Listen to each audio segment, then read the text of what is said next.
This wall's been building in your mind, but you'll find a way to live. What's going on, Pro Slam World Universe? Larry Mormon back for the Pro Slam World podcast. I was off a week, not really on purpose. I didn't mean to take a week off. I actually tried going live, to be honest with you, on Facebook. And, of course, that blew up in my face because I couldn't... It just wouldn't work. My phone kept rebooting on me. Facebook has Facebook Live, but now they have like an audio Facebook Live. So it doesn't... Obviously, audio. And it was working. I had it working for a while before.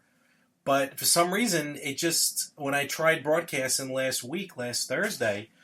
my phone just kept rebooting itself. It was very annoying. I don't know why. I wish I knew. I wish I had an answer for you. I apologize for not being here last week. But with that, I am back. And so is the Pro Slam World podcast. Thank you very much for joining us here. And, a lot's happened in 2 weeks, to be honest with you. So maybe time off is a good thing. Maybe... it's going to make us stronger. Maybe it's going to make us more cohesive. And maybe it'll teach me a lesson on how to use Facebook Live.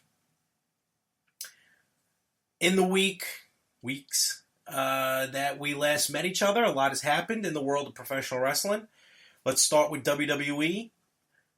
Coming off of a tremendous, in my opinion, a great Money in the Bank pay-per-view, marred by controversy, specifically in the women's Money in the Bank ladder match. Let's go back a couple weeks, and if you remember, it was Carmella who won Miss Money in the Bank, but it was James Ellsworth who climbed the ladder and actually got the briefcase and handed it off to Carmella. I like the angle that WWE SmackDown has been going with. Carmella really telling her side of the story, how there have been other ladder matches, Money in the Bank ladder matches, where non-participants climbed the ladder and also helped superstars win, like with Sheamus when Bray Wyatt knocked Roman Reigns off a couple years ago. Same with Seth Rollins when Kane aided Seth Rollins in winning Money in the Bank. But in those examples, Sheamus and Seth Rollins were the ones who actually unhooked the briefcase. Here, James Ellsworth climbed the ladder, he unhooked the briefcase, and then passed it down to Carmella.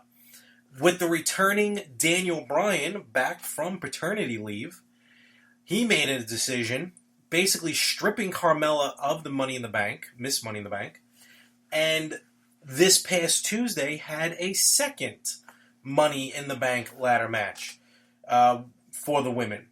So 2 ladder matches in just under a week and a half. I don't know, from creative, I'm not 100% sure why they would have done that. I don't know if maybe it was a last-minute decision. I'm not sure. Both ladder matches were great. Don't get me wrong. The one on SmackDown, I loved. Actually, I may have liked it even a little bit better than the pay-per-view. Carmella still ended up coming out victorious. The second time around, she actually climbed the ladder, grabbed the briefcase. James Ellsworth did assert himself at one point, but he got sidelined by Becky Lynch. So I'm not sure, again, where they were going with it with creative. But as it stands right now, Carmella is officially Miss Money in the Bank. So she can cash in on the SmackDown Live Women's Champion whenever she wants over the next year. So we'll see where that leads. If it's anything like the men's Money in the Bank, it's going to be an absolute guarantee that Carmella will be Women's Champion down the road, because basically 98%, 97% of the male, well, it's only been male at this point, of Money in the Bank winners have cashed in. I say it's like 96 because Mr. Kennedy won at WrestleMania 23, but then Edge beat him for the briefcase, so I don't really count that as the Money in the Bank winner going on to cash the briefcase, but that's just me. That's my nuttiness. So you had that on SmackDown. And then on Ring of Honor, we have a brand new Ring of Honor World Champion crowned past a week ago now. Cody, the American Nightmare, Cody finally winning a World Championship. And trust me when I tell you, no one is more deserving of a world title than Cody Rhodes. The lineage that Cody comes from, his father, his brother, one of the biggest balls that WWE dropped was with Cody Rhodes. I didn't mind Stardust. I liked Stardust. I thought it was a fun antithesis. Is that the word I'm looking for? To Goldust, especially when they were tag teams champions. Were they tag team champions? I don't remember if they were tag team champions as Gold and Stardust, but they were tag team. And Cody, when he finally broke out on his own, when after Legacy with Cody Rhodes, the storyline when supposedly Rey Mysterio was trying to disfigure Cody because he was dashing Cody Rhodes, then he wore that mask. That's when Cody Rhodes broke out. WrestleMania 27. Cody and Rey Mysterio. Go back and watch it on the network. That's when Cody Rhodes started to become Cody Rhodes. The whole mustache, that was pretty funny.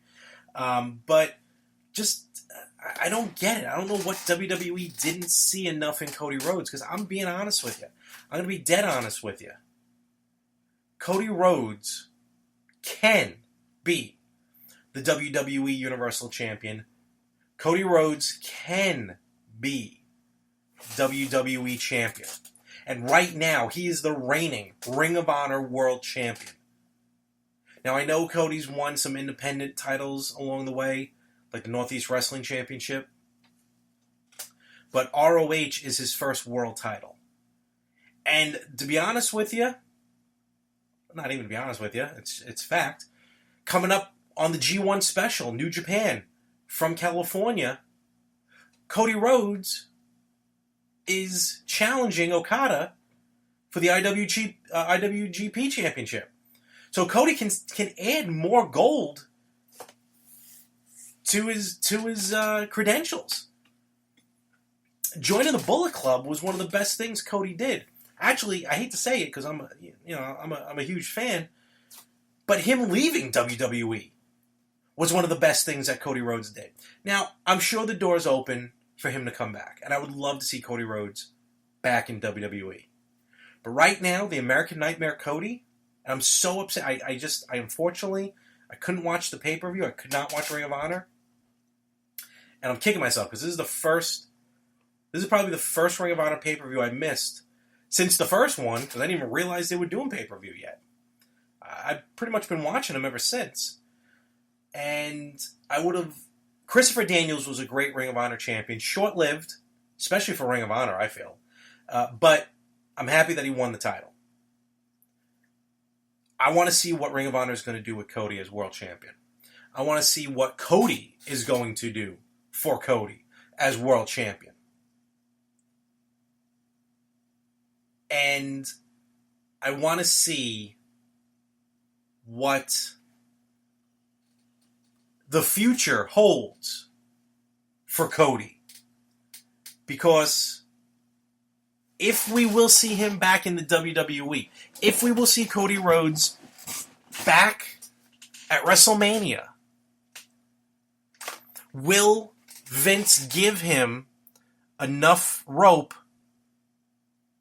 that Cody Rhodes can run with it and be champion? I want to say yes. Everything in my heart wants to say yes. But this niche that Cody has made on the independents is very well the best thing for him right now. It's the best thing going today. And it would not shock me if Cody won the IWGP Championship. Cody Rhodes, my hat's off to you. Good luck as Ring of Honor World Champion. Good luck at the G1 Special against Okada. And good luck with this road that you're on, no pun intended. Because you know the American dream is looking down on you. Proud of you. And happy that you are achieving your dream as you should be. Folks, don't forget, Pro Slam World is happy to continue to promote the return of Pro Wrestling Syndicate, which will be Saturday night, September 30th in New Jersey, 215 Durham Avenue in Metuchen, New Jersey. I'm never going to pronounce that right. The return of Pro Wrestling Syndicate, it's back and it's going to be better than ever because for the first time ever in the main event, Sabu goes one-on-one with Vader. You thought you'd never see this match, but you will. Saturday night, September 30th in New Jersey. Triple threat match. Matt Tremont, Nick Gage, and New Jack will be in the house. For the Pro Wrestling Syndicate Suicidal Six-Way Championship. In this match, the Suicidal Six-Way is just what it is. You defend the title in six-way matches. Andy Harner, Facade, Grim Reaper, Tony Deppen, Wes Draven, and Zenshi will all vie for the six-way title. The Pro Wrestling Syndicate tag team titles will be defended as the Handicap Heroes defend the gold against the Urban Legends. For the first time ever in a professional ring, Teddy Hart and Devin Moore will go one-on-one. In singles action, Matt Cross will step in the ring with former WWE United States Champion, the first ever IWGP Intercontinental Champion, MVP. In a protege versus mentor match, Homicide, Notorious 187, will look to go up against the mentor, the Raging Bull, Manny Fernandez. In women's action, Brittany Savage, Missy Sampson, Maria Manic in a triple threat. And of course, the Prince of Aesthetics, Damian Gibbs, will go up against, in my opinion, one of the best gimmicks going today, especially in Pro Wrestling Syndicate, Starman. Tickets are only $20. Also appearance there, Ty Killer Weed, Christina Diamond. Of course, more will be announced as we get closer, as we are on the road to pro wrestling, one of pro wrestling's biggest returns. Pro Wrestling Syndicates refuse to lose. Get your tickets now at ProWrestlingSyndicate.com. Of course, also check out Pro Slam World on Facebook, Pro Slam World on YouTube. And subscribe at Apple iTunes so that way you get new episodes each and every week. And you don't have to worry about being reminded. I'm Larry Mormon. This is the Pro Slam World Podcast. Don't forget, always support independent wrestling because you never know who you're going to see for the first time and you never know who you're going to see for the first time in a long time. Thank you very much for joining us this week. I'll catch you next week on the Pro Slam World Podcast.